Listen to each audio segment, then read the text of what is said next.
Hi everybody, this is Kathy L. Murphy, the Pulpwood Queen, and I'm reporting live from my little cabin in the woods, Murphy's Law. And I'm here today because I just had my 65th birthday, and a lot of life-changing things have happened to me in the past 10 years, actually the last 2 years during COVID. Many changes have happened, mostly that I'm pretty much isolated in the woods. So as I had my birthday and I was presented with all these fabulous gifts, whether it was calls or handwritten notes or donations to the Pat Conroy Literary Center or personal gifts to myself, I've just kind of been overwhelmed. And I decided that this 65th year, I was going to live my authentic self. So I decided that I would share with you something that I did this past year. I got rid of all my clothes and took them to Hangers of Hope so that they could have a new life that were not costumes. And basically everything that I've kept in my house now is part of my costume collection. So as part of my costume collection, one of the things about the Pulpwood Queen is that I'm the CEO and founder of the Pulpwood Queen's International Timber Guy and Book Club Reading Nation. And we have a motto where tiaras are mandatory and reading good books is a rule. So in this 20 plus years of running my book club, I've collected all these tiaras and I've had tiaras given to me. So today I'm going to share with you my tiaras.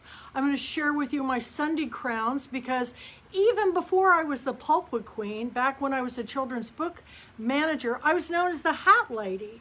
And I have collected hats, vintage, all types of hats, so I'm going to share some of those with you today. And then I have scarves.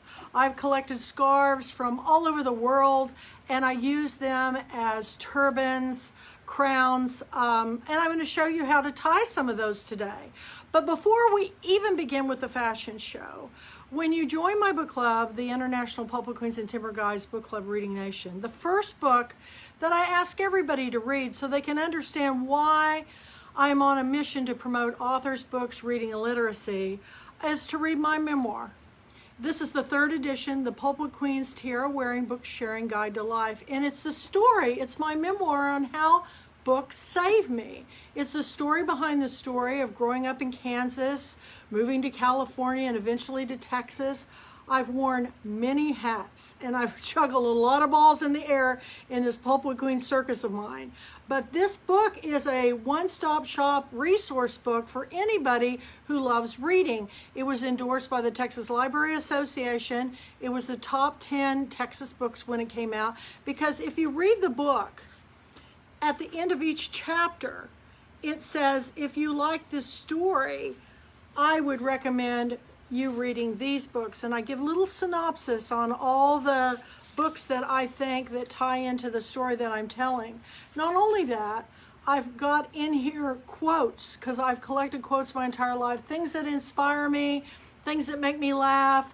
And then I have excerpts in here from authors and some of my book club members. So please read the book. In the back, it'll tell you how to run a book club, what not to do. It's got recipes that you can shoot. Most of these recipes I made on my manicure table in my beauty shop bookstore. They're easy recipes that you can serve for your book club. And I have lots of ideas on all kinds of things, all pertaining to my love of reading.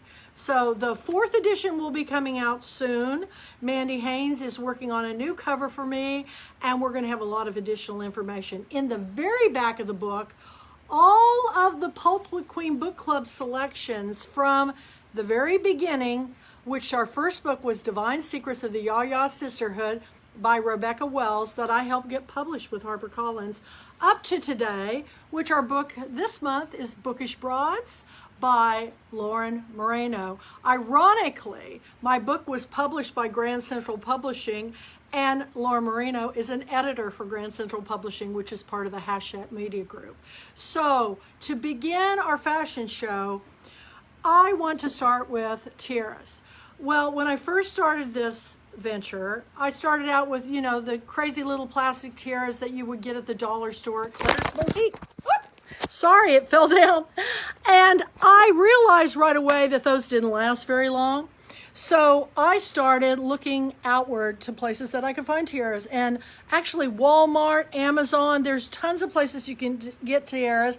And this I got in an antique store, and because we partner with Breathless Wines, I select the books that are chosen for our book club, and Rebecca Rosenberg, who's one of my authors, helps pairs the wines with the books that I select, and we partner for the perfect marriage, because what better than having a glass of wine when you have your book club meeting. So this tiara is kind of in celebration of Breathless Wines because it's all these glittery grapes. Isn't it wonderful?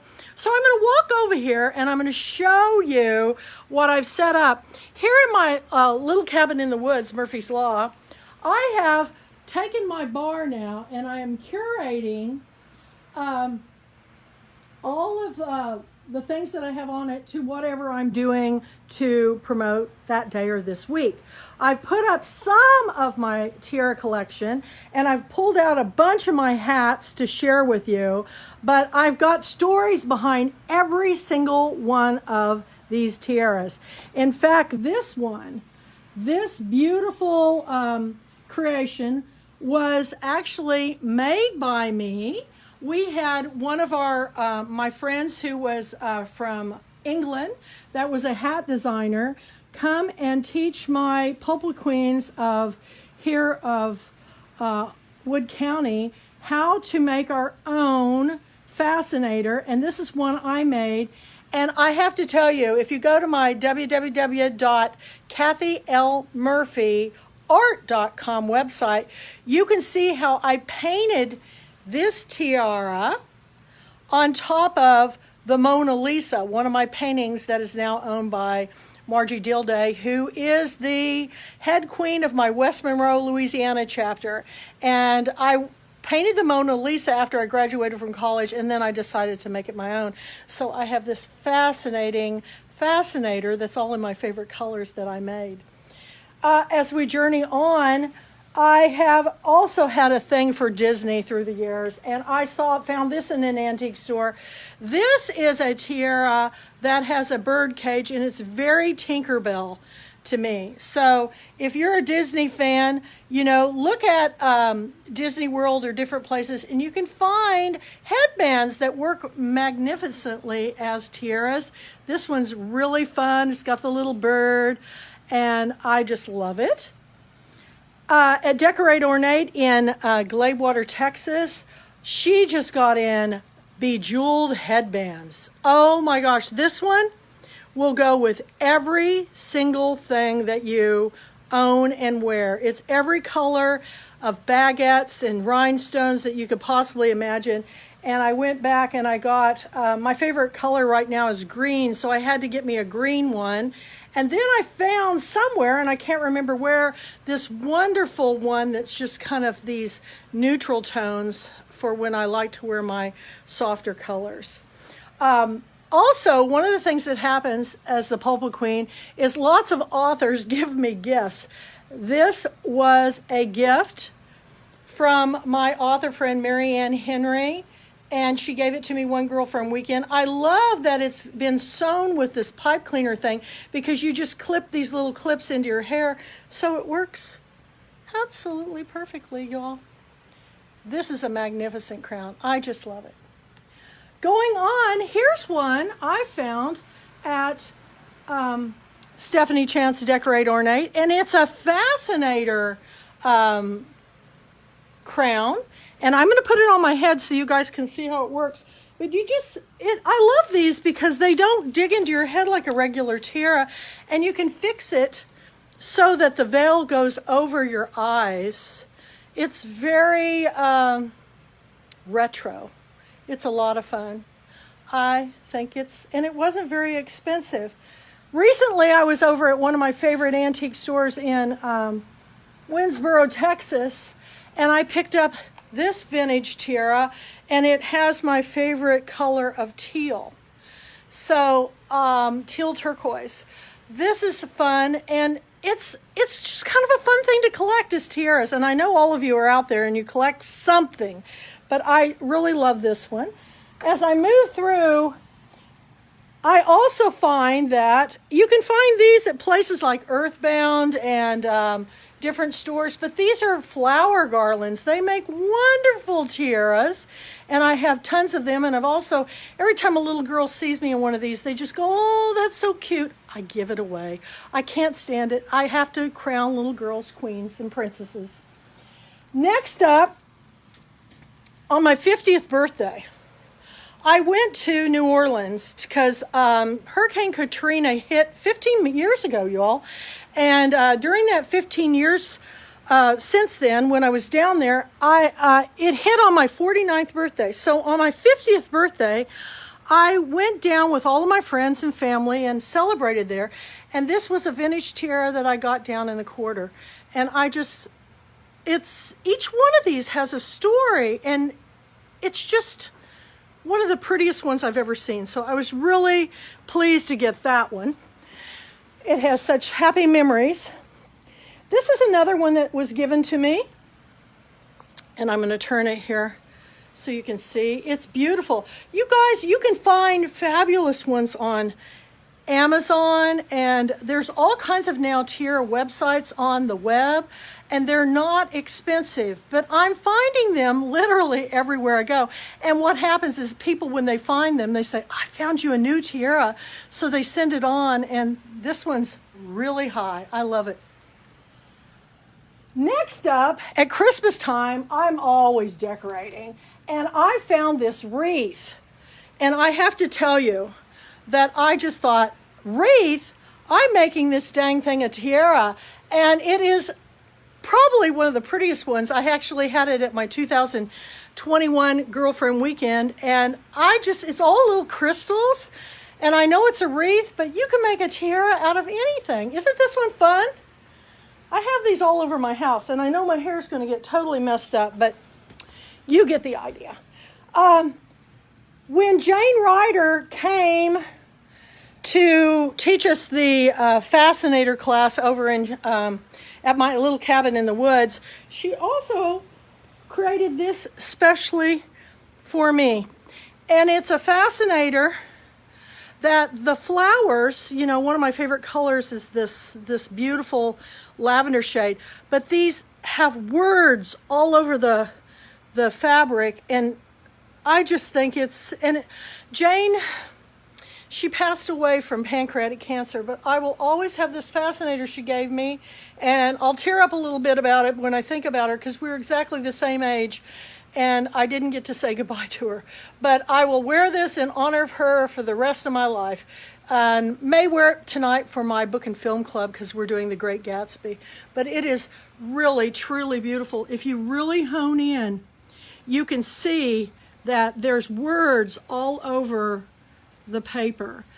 She even came to Girlfriend Weekend one year and had all of her authors wear her beautiful hats for a fashion show at our Girlfriend Weekend, which we love to do.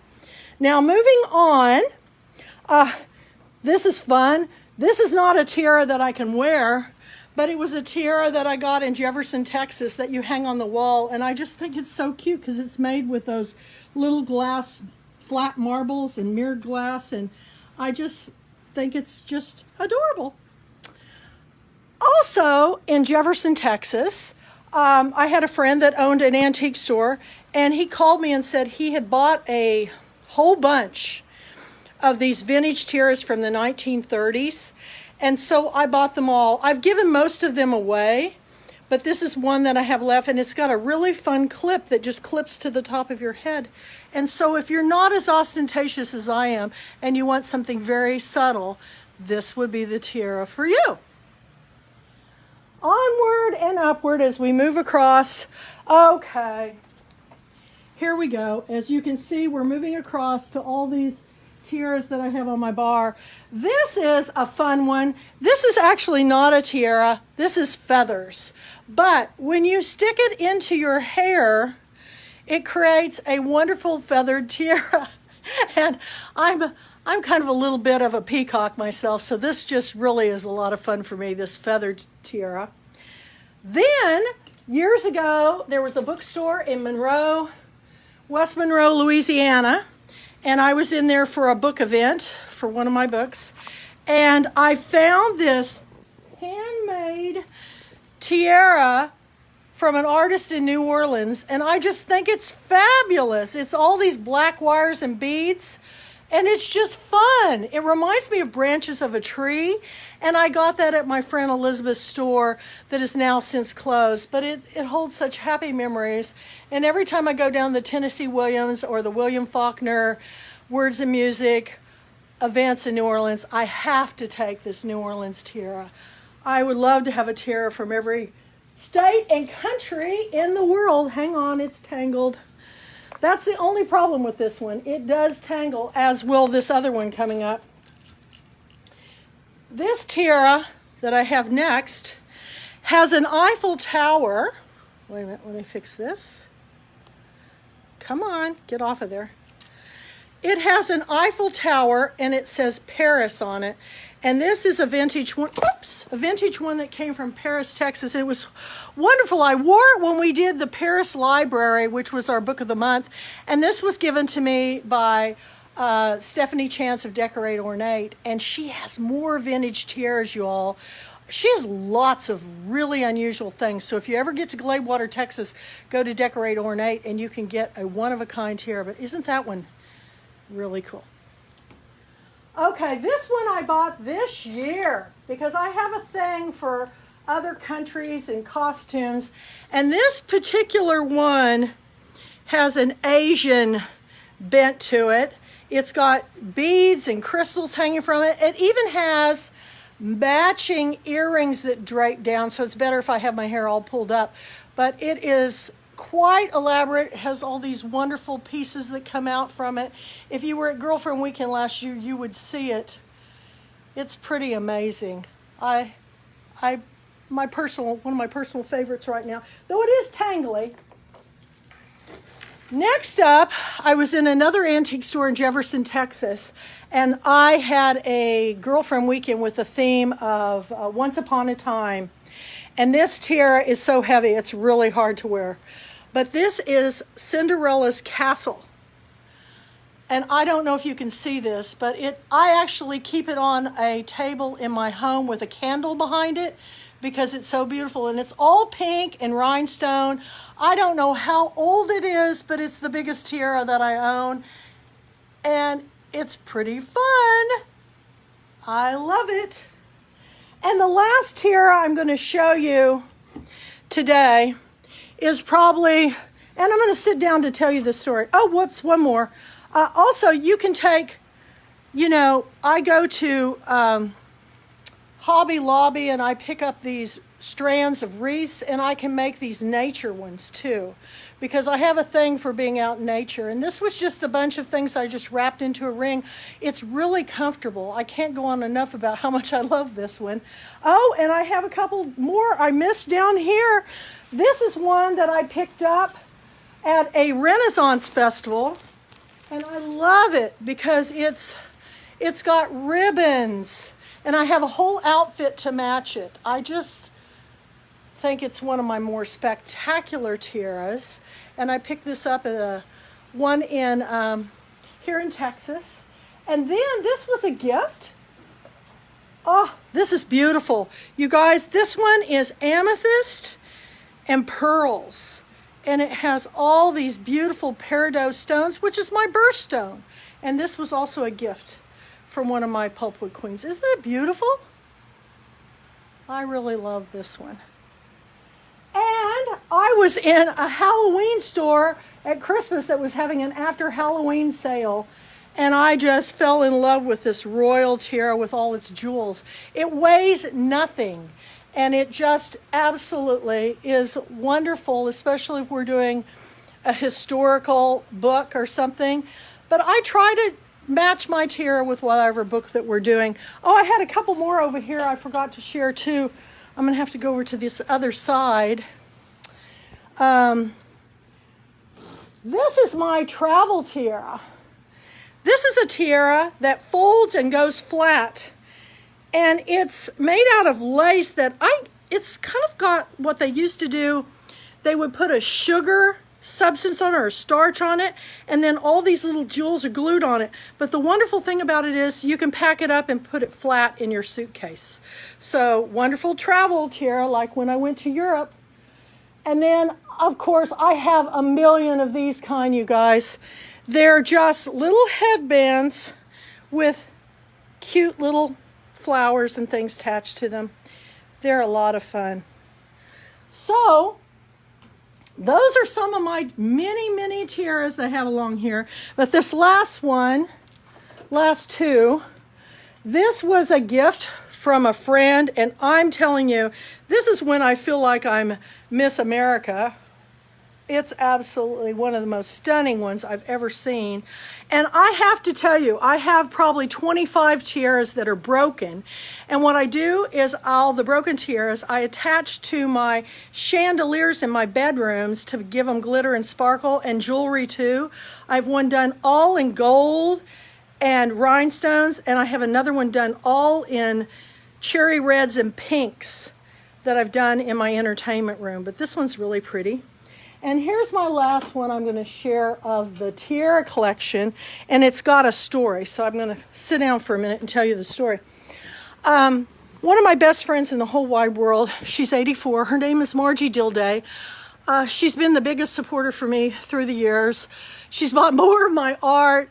She does so many things for me that nobody ever knows about, but she heads my West Monroe chapter, and it's hard for her to travel these days, but she's gone with me on many trips to California, the Texas Book Festival, and to Europe.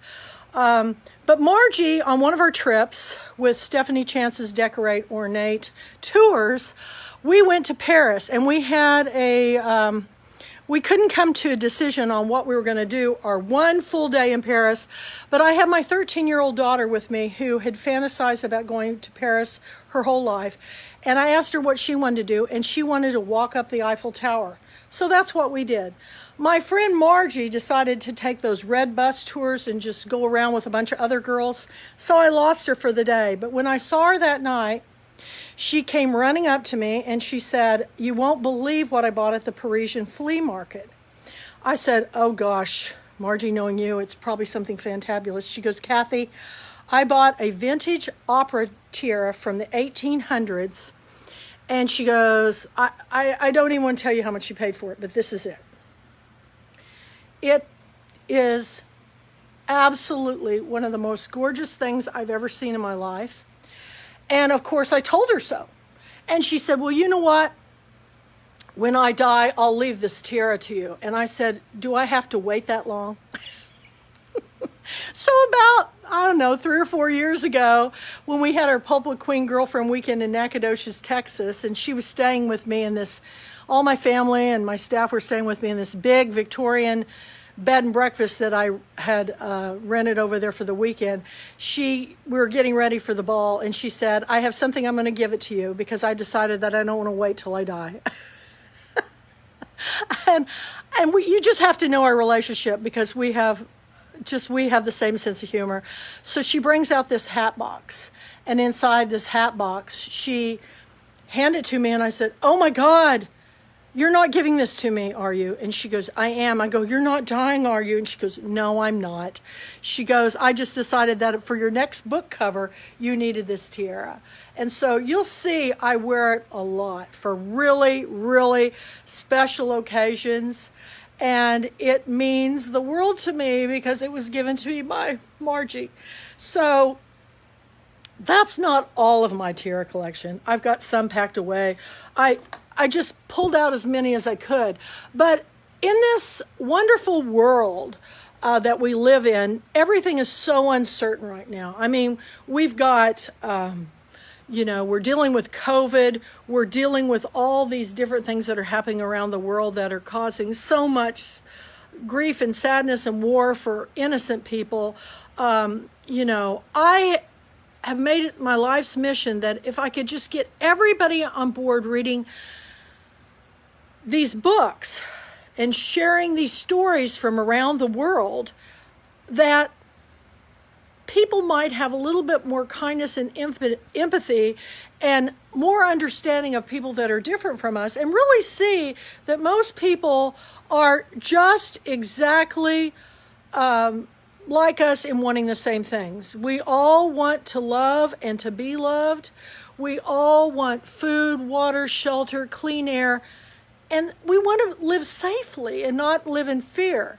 And I have been picking since the very beginning books from around the world, but I really decided that this, as we go into this 21st year on our 20th anniversary, we should kick it up a notch, because by bringing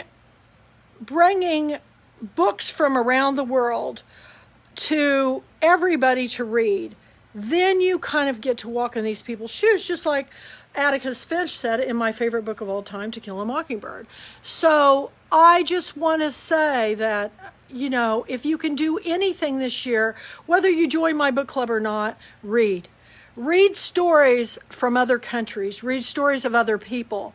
When my former executive director, Tawana Anderson Neal, and I took off across the country to deliver one of my very first paintings I ever sold, it was so big, it was going to cost me a lot of money to ship. I decided I'd deliver it in person. So we drove all the way to Rumson, New Jersey on the Atlantic coast, and we ended up going all the way up to Connecticut and back down, visiting authors, artists, museums, galleries, bookstores.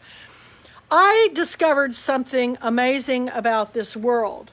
You can listen to everything that's on the news, but you need to get out and really see the way people are, because what Tawana and I found is that people were so kind, so generous, so welcoming. The hospitality of my Pulpwood Queens and my authors still overwhelms me. All of them that took us into their homes, fed us, and sent us on our way.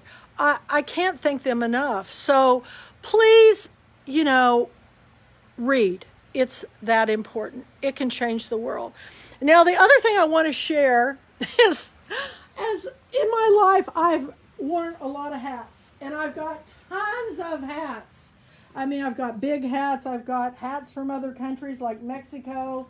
I have hats that Pulpwood Queens have given me.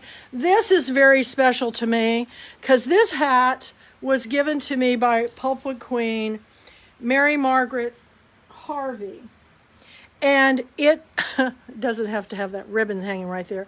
But this hat, I'm sure it was probably the 50s or 60s. But I just love that it's all little bits of organza. And it makes this wonderful, I'm sure it was worn for Easter. But isn't it lovely? And it's in these wonderful shades. But Mary Margaret Harvey is now gone. But I will always have her because I have her little hat. This one I got on an art trip. I was taking a class with the University of Texas, and we went to this resale shop in Marfa, Texas. We were out in West Texas doing the whole scene, and I bought this little hat from South America. And I don't know what it was about this hat, but it just is hot pink. It was all decorated and sewn.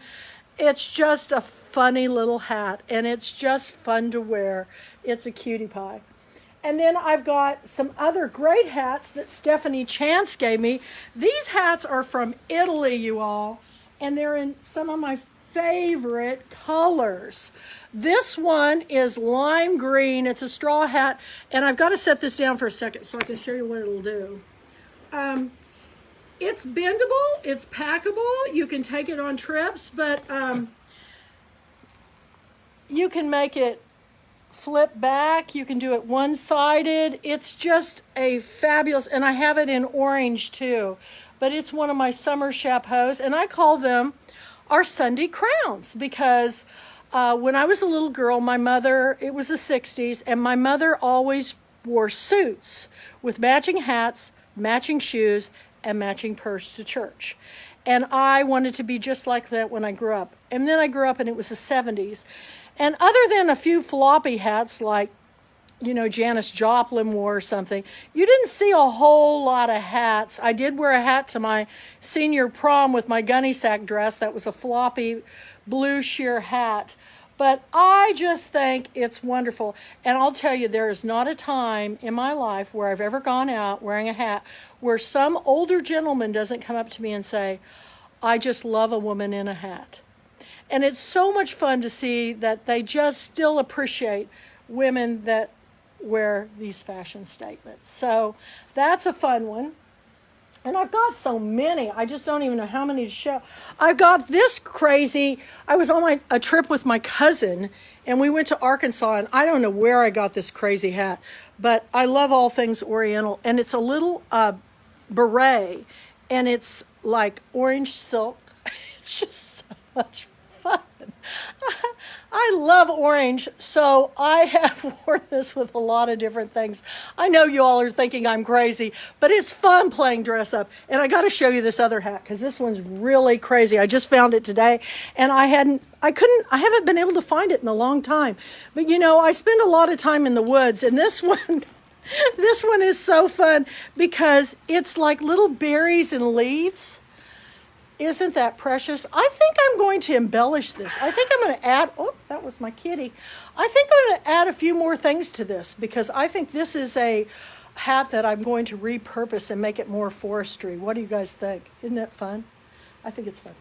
So here we go. We got some more hats. Oh, this one I wore years ago when I had my Beauty in the Book. And it's, I don't know where, it says Frank Olive, New York. Oh, you all, check it out. It's just, there's something that happens to me when I put on a hat. I just get so excited. I just think it's the best way to play dress up in the world when you can add hats. And it all goes back to when I was a little girl and growing up in Eureka, Kansas. Our backyard backed into the Servers. And Heidi Server Tyscriber now was my best friend, and her younger sister Erica was my sister's best friend, and we used to play dress up. And I mean, this one I've added flowers and different things too, but this is a recent purchase, and I just think it's fun to wear with cowboy boots and a long skirt. Just makes me happy. Heidi, when I was back home with her, the original ranch owner that owned the ranch, she had his original cowboy hats. You guys, this is a Stetson, and this is where I come from. This is how I grew up, out on my grandparents' farm, wearing a real cowboy hat. In fact, I was putting up on Facebook today that I didn't even know when I went to their house as a kid that out in the country, televisions didn't just play Westerns, because the only shows I ever saw on their television set was High Chaparral, Wagon Train, you know, the Family of Men on Ponderosa, The Big Valley, Roy Rogers and Dale Evans. And this was, my grandpa always wore a cowboy hat, and this would be what he had worn. But this is a really gorgeous hat. And it's just beautiful on the inside. It's a beaver. And I can't thank Heidi because it reminds me of home. I love it, love it, love it, love it. And then I'm going to move over here. Back when I used to work at Barron's, I got many hats. Barron's used to carry hats. And this is one that I just absolutely, I have a whole collection of berets. And this one is fun because it's covered with mother of pearl buttons. And I'll be showing you a bunch of those. And then, am I just the nuttiest thing you've ever seen? But isn't this a fun hat? The only problem with this particular hat is it's wool. A lot of berets are. And evidently, I have a little bit of allergy to this particular type of product, but I wear it every winter. It's one of my faves. And then for those of you who came to Girlfriend Weekend years ago, I have actually 2 deer hats because living at Holly Lake Ranch, the deer run through my property all the time. And this one was given to me by my sister, and it's a fabulous deer hat. And there's many occasions where I find it fun to dress up like a deer. Don't ask. I just do. It's just something that I do. Oh dear. Yes. Okay, moving on. What do we got next? Oh, here, I'm going to go over here. I've got a lot of really big hats, and this one is fabulous. When I was going to Patricia Davis's event on the Queen Mary, I had gone on a trip to the Biltmore Hotel, and my friend Heidi does vintage hat shows. And at the Biltmore, I bought this wonderful chapeau, and we dressed up and Heidi and I dressed up and took all these pictures on board the Queen Mary of back in the day. And she had a full Titanic outfit. It was so much fun. But isn't this, it's on a headband, y'all. And it came from the Biltmore. It's one of my favorites. This one is one that I got when I was doing a show in McKinney, Texas, and an art show, and I just had to have this big hat. Oh, here we go. I had to have this big hat. You can bend it and do it all different ways, but it's really fun. I bought it on the square there when I did that art show, and I love it. This one, where did I get this one? I think I got this one at Dressing Gaudy. If anybody comes to Texas, if you've never ever been to a place called Dressing Gaudy, they have one in Longview and one in Tyler, Texas. And I call it my Kentucky Derby hat because it's quite fabulous. It's just really a lot of fun. And sometimes I go into these Stevie Nicks modes, and I have this long velvet jacket and stuff. And I got this. Believe it or not, I got this hat years ago at JCPenney. Isn't it a fun velvet hat with velvet flowers? It's really pretty. It's one of my favorites. And I also have a thing for top hats. You know, this all started when I did a circus theme for Girlfriend Weekend, and, you know, I just love to wear a good top hat. And I think I have 4 of them. This one has, let me turn it around. This one has wonderful net flowers on the front. It's really fun. I wear these in the winter. Here's another one that I have that I love. It's kind of more of a Mad Hatter type hat. And I have to stuff it. It's a little big for my head, but it's really a fun one to wear with all my black velvet clothes. And then I've also done costumes when I was in Jefferson.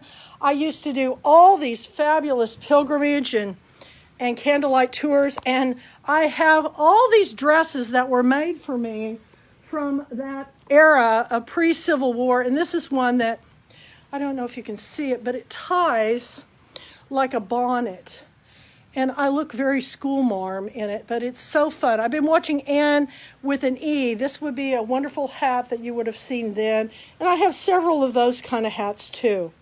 But just a few of my hat collection. And then the last thing I want to end with is because I collect scarves. I grabbed a few of some of my favorites, and I just want to show you. I'm going to move back to the chair. I want to show you some things you can do with scarves to make them, people always think they're hats, and they're not. They're scarves, and I'm just going to show you. In fact, when we went to Italy, on the bus, when we were traveling, I can't remember where, maybe it was Greece, maybe it was Italy, we were going up the road, and Stephanie goes, why don't you give us a scarf contest demonstration? This is a beautiful silk scarf I bought in Sorrento, Italy. It's got roses all over it. And I learned that depending on what clothes you have on, you know, you turn it so the colors that pick up your outfit are showing.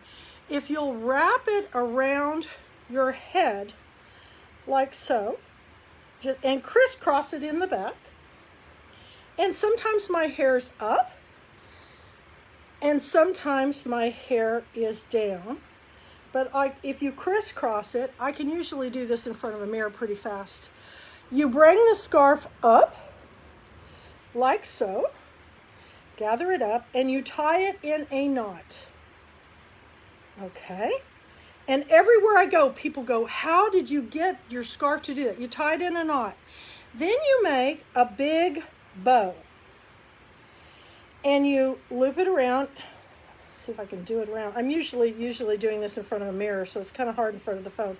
But you make a big bow, and you take the little ends and you tuck them in, and you've got a scarf, turban, hat, whatever. And it's really great in the summertime if you put your hair up and put that on. It keeps you cool.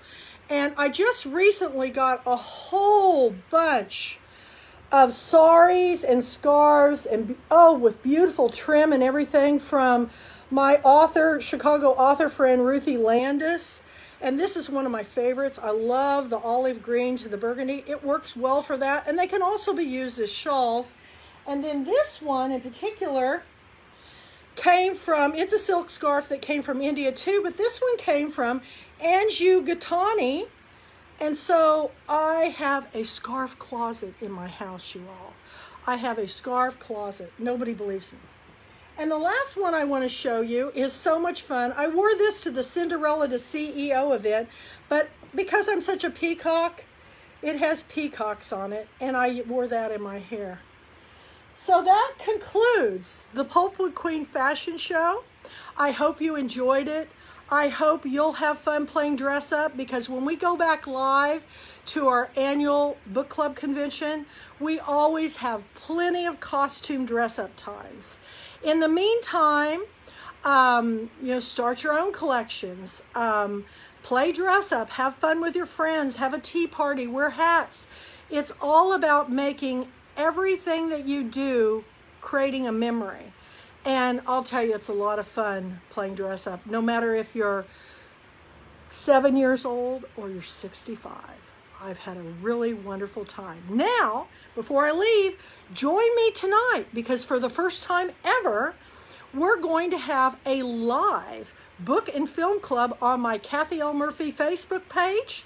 I'll be also recording it on Zoom. So if anybody would like to join us, that's a book club member. Only book club members can join us in person. Email me at thepulpwoodqueen@gmail.com and I'll send you the link. We're dressing up like the Great Gatsby, because we're going to be Robert Gwaltney and I, who's my co-host, and Ruthie Landis, who is an actress and written all these screenplays, and her father was on Broadway and so was she. She'll be joining us, and we're dressing up Gatsby, because we're going to be discussing both the 1974 Great Gatsby version with Mia Farrow and Robert Redford, and also the recent 2013 with Carey Mulligan and Leonardo DiCaprio. So, Gatsby time period, I watched it again yesterday, the first one, and I'm finishing up the second one today. And Fitzgerald's one of my favorite authors, because he's a little bit of,